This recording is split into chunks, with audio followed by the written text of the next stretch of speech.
What's up, everybody? Gerard here from the 3T crew with our NXT Takeover 31 review. But before that, I got an announcement to make. All WWE related content will now be exclusive to our YouTube channel.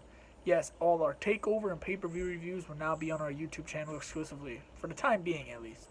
But if you want to tune into the 3T podcast, check us out on Apple, Spotify, TuneIn Radio, Podbean, and iHeartRadio.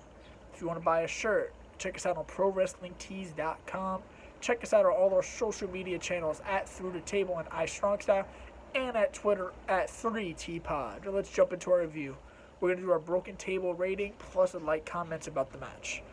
We're going to start off with Damian Priest versus Johnny Gargano for the NXT North American Championship. 3 broken tables out of 5.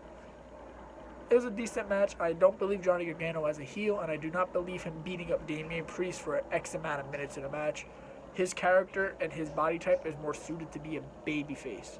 When you got a guy who's double his size getting beat up the entire match, it's not believable. The whole, oh, he's smarter and he's more intelligent than him and yada yada, technically sound.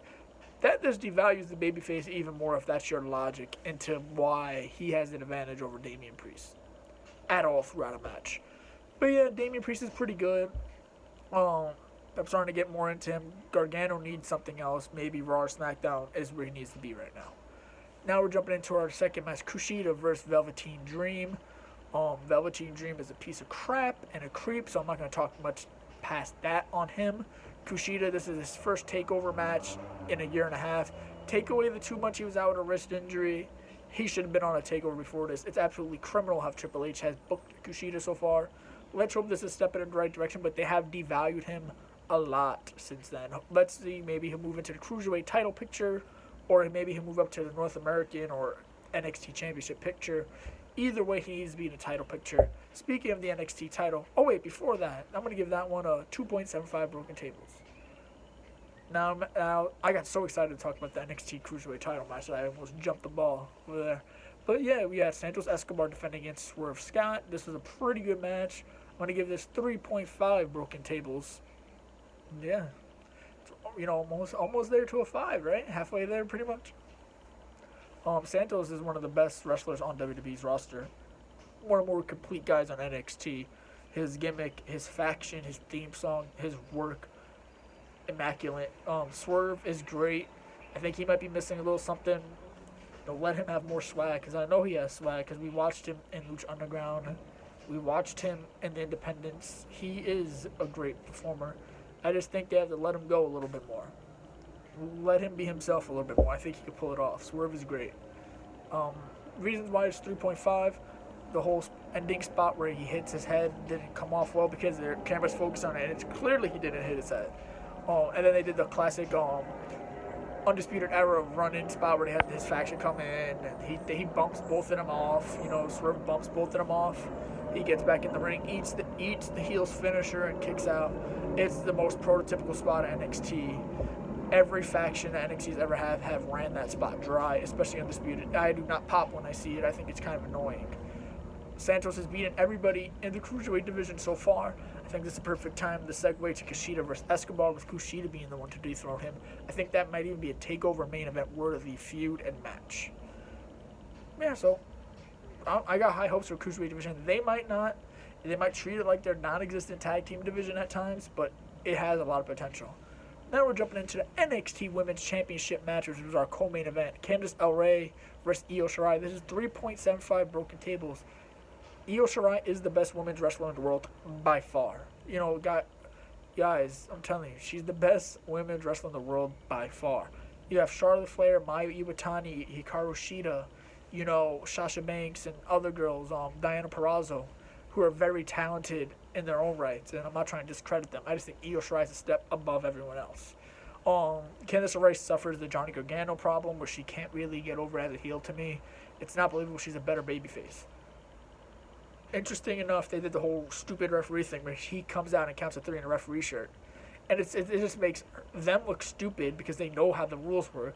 They know the title's not going to change hands because they just did it with Asuka and Sasha and Bayley a couple months ago. Not even, I think 2 months ago maybe, or within 2 months. It's stupid, and it just really came off tacky, and it doesn't get them over. It makes them look stupid. It makes Io Shirai look stupid because she has to come and kick out from that But she overcomes those odds. She hits the best moonsault in professional wrestling history, my opinion. No cap. Io Shirai retains. The best part about this match was after the match they had some returns. Toni Storm returns. I think she had visa issues. She comes back. I'm like, okay. I'm down for Storm versus Shirai. They've had great matches before. I think the Mae Young Classic, and I believe they've wrestled in Stardom. Correct me if I'm wrong, guys. Then they're going to go, okay, I'm like, that's where they're going to go. Then they do the whole motorcycle thing, which a lot of people thought was Bo Dallas returning. It ends up being Ember Moon, who I'm very happy she's back. Anytime someone has a career-ending injury or threatening injury, you love to see them come back. I'm glad her Achilles is healed up to the point where she's good enough to be in the ring again. I hope she's able to deliver good performances still. I know, if you watch basketball and other pro sports, when the Achilles gets torn, they lose something. Let's hope she's able to work around it. But I'm very excited to see where that women's division goes. They got the strongest women's division in the world right now. Better than Raw, SmackDown, AEW's. I'm not going to count Stardom because Stardom is an entire promotion dedicated to women's wrestling. But they got a really strong division. It might even be stronger than the Four Horsemen division. It might be more stronger overall. You got Nox, Dakota Kai, Shotzi Blackheart, Rhea Ripley, Raquel Gonzalez. You have the girls I just mentioned. You had Toni Storm and Ember Moon to that. Bangers. Now we go into our main event. Kyle O'Reilly from Undisputed Era, who, if you follow wrestling, you understand who he is as a singles performer, but to a lot of people, this is his first big singles opportunity, and that was highlighted in the build-up to this feud. This might be one of the only feuds I thought that had a really good build-up. Finn Balor's great. They're rebuilding Finn. So Finn had to win this one. I mean, everyone and their mama knew Finn was going to win. It was just how he was going to do it. And they beat the tar out of each other. Balor suffered maybe a jaw injury. He had to be taken to the hospital. Kyle O'Reilly, I heard have dental surgery. I heard he has some chipped tooth, maybe even lost a tooth in this match. Both guys' mouth are bloody. They look like a hockey scrap. Very physical, very technically sound. This is 4.25 broken tables. Best takeover match in a long time. And I really want to say, overall, this whole takeover is pretty good. From the lukewarm build-up and all that, I had low expectations. I don't think it was my low expectations that made the show better. I think the performances in the ring pretty much did. Think about this. Other than the Kushida match, and that's more of a bias thing, all those matches were 3 broken tables and up. That's a very strong pay-per-view. But Kyle O'Reilly lost. They had a weird angle with Ridge Holland, who a lot of people don't know beats up Adam Cole, Roderick Strong, and Bobby Fish come out. I think it's those 3 guys are going to be united. I think they're going to start to separate Undisputed and have O'Reilly and Cole as the baby faces. I think they should just keep them as a unit. I think they're better together.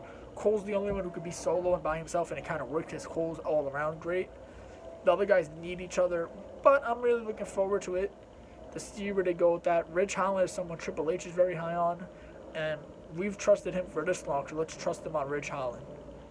But Finn Balor, we'll see where he goes from here. I don't think he's going to be included in that feud.